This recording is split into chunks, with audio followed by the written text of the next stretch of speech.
Il l'a fait, Lando Norris est officiellement champion du monde de Formule 1 2025. Après une finale à 3 à Abu Dhabi avec Oscar Piastri et Max Verstappen, il devient le 21e Britannique à devenir champion du monde de Formule 1. Aujourd'hui, c'est le dernier récap de cette saison de Formule 1. C'était la dernière course de cette saison 2025, mais techniquement, ce n'est pas le dernier récap de notre saison. On vous a réservé une surprise mardi à 19h30. On sera en live sur ma chaîne Twitch et YouTube, cette chaîne actuelle, la chaîne Hydro, avec Adrien Pavio et le Pit Stop pour le grand récap 2025. On va revenir sur tout ce qui s'est passé durant la saison, avoir des débats, des mini-jeux. On va parler un petit peu de quelques statistiques et échanger autour de cette saison totalement folle qu'on a pu avoir. Donc notez-le bien dans vos agendas. Abonnez-vous, activez la cloche si ce n'est pas encore fait sur cette chaîne. Sinon, rendez-vous sur Twitch mardi à 19h30. Et mesdames et messieurs, c'est l'heure pour la dernière fois de cette saison de s'installer confortablement et de passer au récap du Grand Prix d'Abu Dhabi 2025.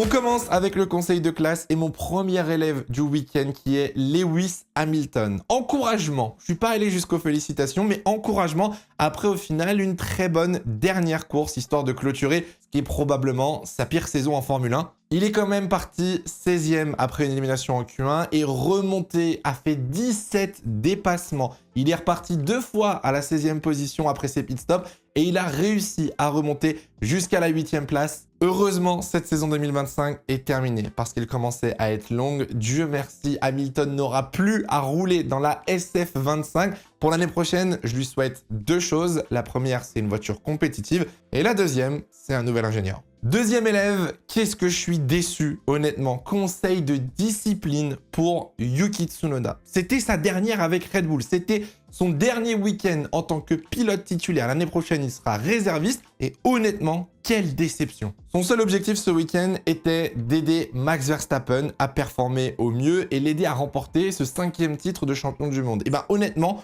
pour moi, c'est un 0 pointé pour Yuki Tsunoda. En qualification, en Q3, Yuki Tsunoda n'a même pas eu de chrono, vu qu'on lui a demandé de donner l'aspiration à Verstappen, chose qu'il n'a pas réellement réussi à faire. Il était mal placé, trop loin. Ça a obligé Verstappen à se décaler car il n'était pas sur la trajectoire. En course, Yuki Tsunoda n'avait qu'un seul objectif, c'était d'aider Max Verstappen et potentiellement bloquer les pilotes McLaren, comme Sergio Perez l'avait fait en 2021. Bah là aussi, ça a été un échec. Honnêtement, Yuki a très mal géré l'écart avec Norris, s'est fait dépasser au bout d'une ligne droite, n'a même pas réattaqué. Le dernier week-end, honnêtement, il a presque servi à rien pour Yuki Tsunoda et c'est vraiment dommage. Ça me fait un peu mal au cœur parce que j'aimais beaucoup Yuki Tsunoda. Honnêtement, il va me manquer sur la grille l'année prochaine, mais j'avoue que j'ai été très déçu du peu d'aide au final qu'il a apporté à Max Verstappen sur cette dernière course très importante.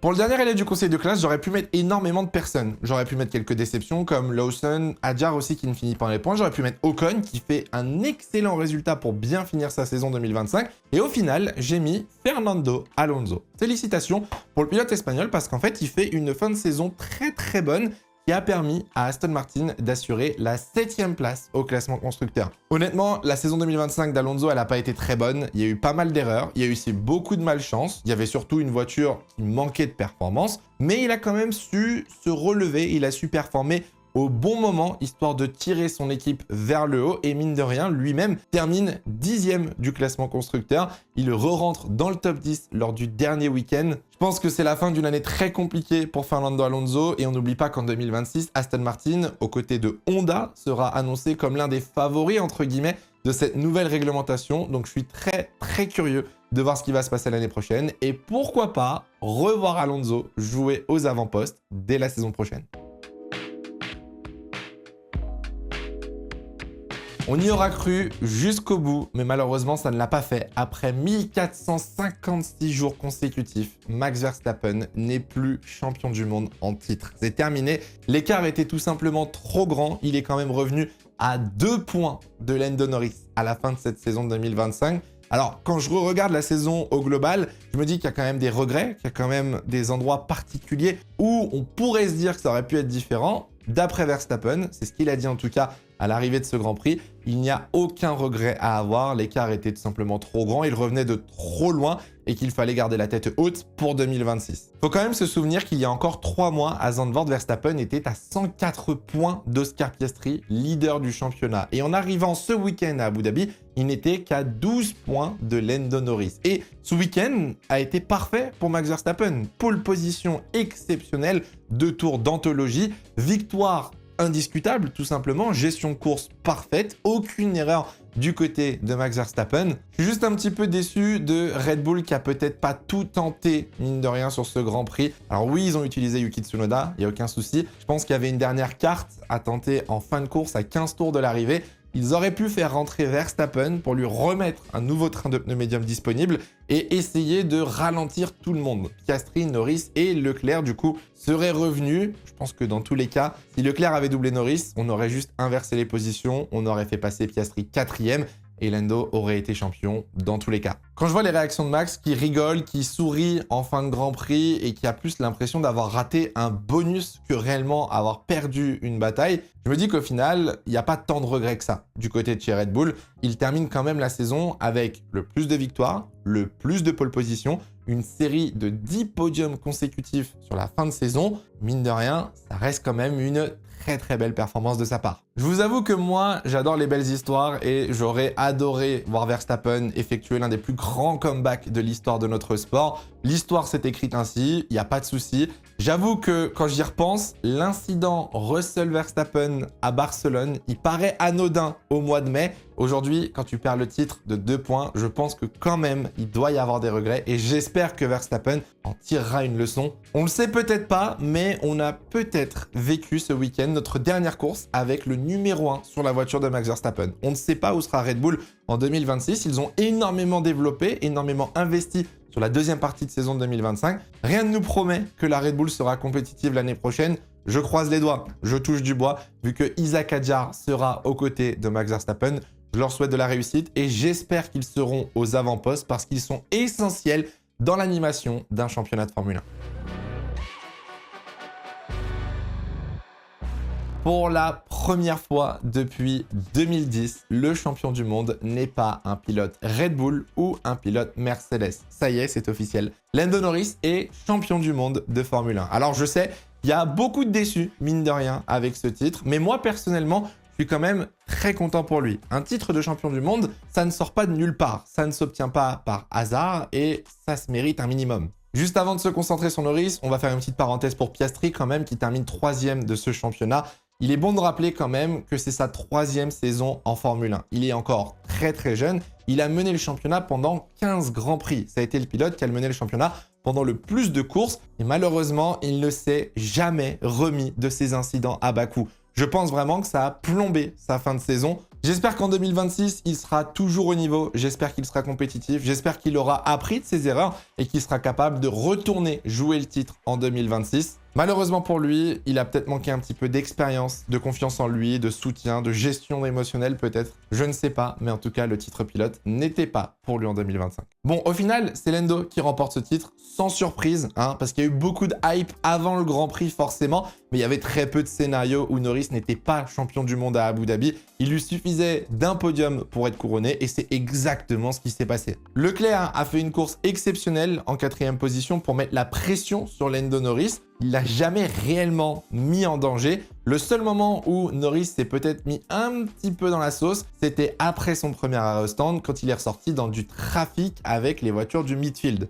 Lando s'est retrouvé derrière un groupe de voitures, dont celle de Yuki Tsunoda, et forcément, lorsqu'il a voulu le dépasser, Red Bull a donné les instructions à Yuki de défendre, voire même bloquer Norris le plus longtemps possible. On arrive du coup sur le fameux débat de ce week-end au niveau des pénalités. Tsunoda, pénalité ou pas? Norris, pénalité ou pas? Si vous voulez mon avis, pour moi, la pénalité du Tsunoda, elle est méritée. On a déjà un mouvement qui n'est tout simplement pas légal d'après le règlement. Vous n'avez pas le droit de zigzaguer et de changer de direction en pleine ligne droite. Donc déjà là, à partir de ce moment-là, il y a une infraction. Ensuite, ce qui me dérange, c'est que c'est une instruction de l'équipe. Donc c'est-à-dire que c'est quelque chose de volontaire et d'anti-sportif. On n'est pas tellement sur une défense, on est plutôt dans l'objectif de ruiner la course de quelqu'un d'autre. Au final, je suis désolé, mais oui, la manœuvre de Tsunoda, elle est de 1 dangereuse et de 2, elle respecte pas le règlement. Donc, la pénalité de Yuki Tsunoda, il n'y a pas trop de débat. Pour celle de Lando Norris, je sais que plus d'un d'entre vous vont me dire que c'est un scandale, que ça a été manipulé,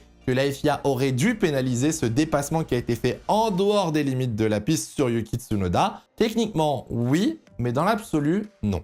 Techniquement, tu ne peux pas pénaliser les deux pilotes sur cet incident. C'est-à-dire qu'on a un comportement erratique et dangereux devant, l'autre enfreint le règlement pour éviter une situation dangereuse. Donc si tu attribues une pénalité à Tsunoda, tu le considères comme responsable de cette situation et l'action de Norris n'est qu'une conséquence des actions de Tsunoda. Si Lando Norris se retrouve en dehors de la piste, c'est à cause des mouvements de Tsunoda. N'oubliez pas qu'il a le DRS activé, qu'on est à plus de 300 km/h et que le moindre mouvement aurait littéralement envoyé la McLaren dans le rail. Donc à partir du moment où il part à gauche, il doit se tenir à cette ligne et dépasser par la gauche. Là, vous allez me dire, ouais, mais il aurait pu passer à droite avant de partir à gauche. Bah oui, mais si en allant à droite, Tsunoda lui aussi tournait à droite, on se serait retrouvé dans une situation super dangereuse. On aurait pu avoir un énorme accident qui aurait pu très mal finir. Mais pour moi, le plus important dans cette action, et c'est là où je pense que la FIA a pris une bonne décision en ne sanctionnant pas Lando Norris, c'est surtout que ça aurait laissé un précédent très mauvais pour la saison 2026. Je m'explique.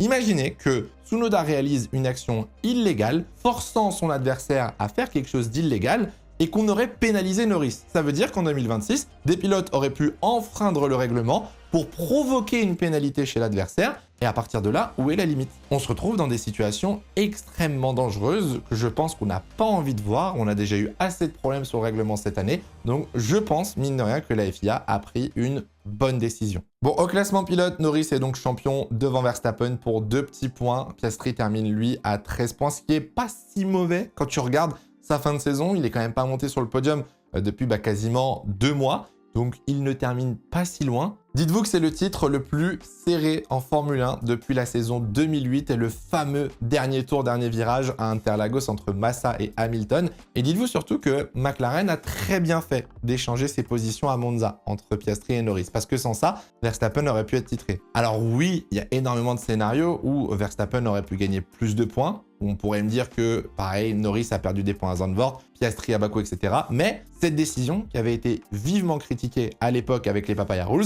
s'avère au final être une très bonne décision. Je sais pas trop comment l'expliquer, mais cette saison 2025, elle me laisse un goût un peu fade. Non pas que je suis pas content pour Norris, mais j'ai l'impression que j'ai pas vraiment eu cette bataille au championnat pilote. Là, c'est un avis qui ne concerne que moi, mais j'ai plus l'impression que c'était un duel entre les pilotes McLaren, entre qui allait perdre le titre au championnat pilote, vu qu'on savait que ça allait jouer entre les deux, plutôt que réellement qui allait battre l'autre. J'ai plus l'impression que Piastri s'est saboté en fin de saison, ou alors que Lando Norris a réalisé un très mauvais début de saison, plutôt qu'à l'inverse, l'un des deux pilotes ait surdominé son coéquipier. Pour moi, Verstappen n'avait rien à faire dans cette bataille. Au final, il est remonté en fin de saison parce que la Red Bull a repris en rapidité et que McLaren a fait beaucoup d'erreurs, mais j'ai pas eu l'impression d'avoir le duel et cette bataille pour le championnat. Et ça, je trouve ça un peu dommage. Néanmoins, je suis très content pour Lando Norris, qui mérite son championnat. Voilà, il faut le dire, il fait une fin de saison de champion du monde.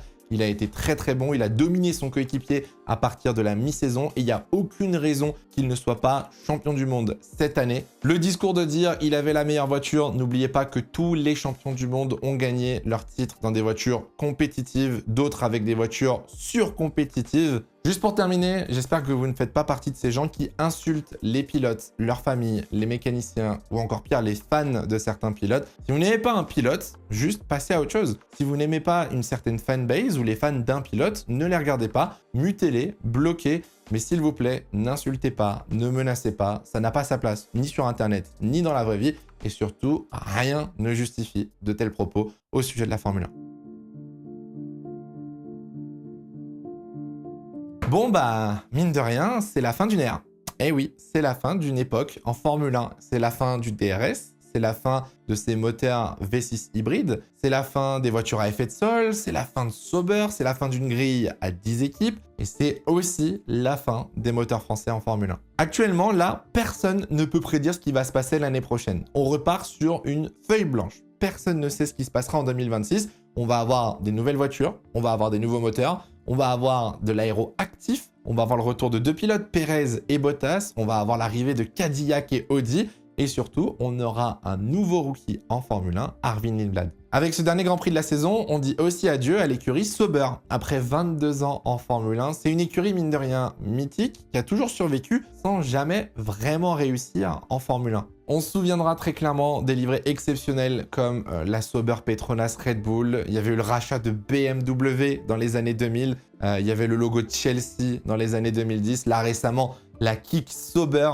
au final. N'oubliez pas que cette écurie ne disparaît pas à proprement parler. Elle a été rachetée par Audi pour devenir Audi F1 Team. Toutes les infrastructures, les employés vont rester et vont collaborer avec une usine en Allemagne et une en Angleterre pour 2026. Mais mine de rien, c'est une petite partie de l'héritage du sport auto qui disparaît avec ce Grand Prix d'Abu Dhabi. Obligé aussi de mentionner la disparition des moteurs français en Formule 1. Abu Dhabi était le dernier du moteur Renault. L'année prochaine, vous le savez sûrement, hein, mais c'est Alpine qui sera motorisé par Mercedes. Alors Renault en Formule 1, c'est quand même un patrimoine, hein. Les débuts de Renault, les années Prost, l'arrivée du turbo, le succès dans les années 2010 avec le V8 et Red Bull. Bref, c'est un petit pincement au cœur, honnêtement. Donc petite pensée à tous ceux qui ont travaillé ou qui travaillent encore peut-être à Viry-Châtillon. Je pense que Vasseur l'a très bien expliqué, mais si les bonnes personnes concernées en France avec du pouvoir auraient agi et s'étaient intéressées à ce problème, je pense qu'on n'en serait pas là et malheureusement, la France disparaît petit à petit du championnat du monde de Formule 1. Je vais pas vous mentir, ces voitures de 2022 à 2025 ne vont pas me manquer. J'étais vraiment pas fan de cette réglementation. Je trouvais les voitures trop larges, trop lourdes. En on-board, ça faisait vraiment bateau. Je suis un peu curieux de voir ce que 2026 nous réserve, mais je suis aussi un peu inquiet. Je pense que c'est dans la nature de l'homme de ne pas aimer le changement. Si jamais vous n'êtes pas à jour concernant la saison 2026 de Formule 1, je vous invite à aller voir notre vidéo sur les explications techniques des prochaines voitures pour l'année prochaine, où on vous explique en détail exactement ce qui va changer et ce qui va se passer. Et puis pour les autres, bon, il n'y a pas de temps à attendre, honnêtement. Le 15 janvier, Red Bull va reveal sa nouvelle livrée aux côtés de Ford, donc on espère un changement de livrée. Et les Formule 1 reprennent la piste le 26 janvier. Pendant 5 jours de tests, il faut savoir que ce sont des tests privés, donc il n'y aura pas de médias, il n'y aura pas de diffusion, il n'y aura pas de réseaux sociaux ou quoi que ce soit. Ce sera pour tester les moteurs et s'assurer qu'il n'y a pas de problème. Parmi ces 5 jours, les équipes devront choisir 3 jours de roulage maximum afin de tester leur bloc moteur et s'assurer qu'il n'y a pas de problème. Et puis après, retour à la normale avec du 11 au 13 les essais hivernaux à Bahreïn, du 18 au 20 une deuxième séance d'essais hivernaux toujours à Bahreïn. Les deux seront diffusés probablement par Canal+ ou par la F1 TV. Et puis après, le début de la saison de Formule 1 en Australie, le 6 mars, avec la première séance d'essai. Ne vous inquiétez pas, on aura l'occasion de reparler de tout ça dans les prochaines semaines. Mais mine de rien, avec cette fin de récap, c'est la fin d'une ère en Formule 1. Bon, la dernière question du jour pour cette année, est-ce que cette saison 2025 vous a plu au final? Entre les podiums d'Hülkenberg, de Hadjar, le titre qui s'est joué entre 3 pilotes à Abu Dhabi, l'éclosion entre guillemets des pilotes rookies. Je vous laisse me dire dans les commentaires ce que vous avez pensé de cette saison 2025 et on aura l'occasion d'en reparler mardi à 19h30 lors du grand récap sur Twitch et sur YouTube. C'est le dernier Hydro Prono, ça y est, de cette saison 2025. Bon, il n'était pas très difficile ce week-end et pourtant j'ai eu faux. Voilà, j'avais dit pole position de Lando Norris, Verstappen a pris la pole. J'avais dit victoire de Verstappen, j'ai eu juste. J'avais dit deuxième Norris, il a fait troisième. Et j'avais dit que Ferrari et Leclerc seraient performants. Je le voyais troisième, malheureusement, il a fini quatrième. Bon, vous avez été nombreux voilà, à trouver Verstappen, Piastri, Norris. C'était un top 3 pas déconnant. Donc voilà, bravo, félicitations à tous ceux qui ont trouvé. Moi, je termine la saison avec un 0 pointé. Je n'ai jamais eu un bon prono en 24 Grands Prix. Je ne vous invite pas à faire vos prédictions parce que tout simplement, on ne peut rien prédire pour la saison 2026. Et on fera une vidéo prono en mars, ne vous inquiétez pas, ou en février pour parler de cette prochaine saison de Formule 1. Mais bravo en tout cas à tous ceux qui ont joué au fur et à mesure de l'année et félicitations à tous ceux qui ont gagné. Bon, j'espère que ce récap vous aura plu, que cette saison de 2025 de Formule 1 aussi vous a plu. Merci en tout cas de nous avoir suivis tout au long de l'année. C'était pas fini, il y a encore des vidéos qui arrivent dans les prochaines semaines. Donc activez bien la cloche et nous on se retrouve mardi à 19h30.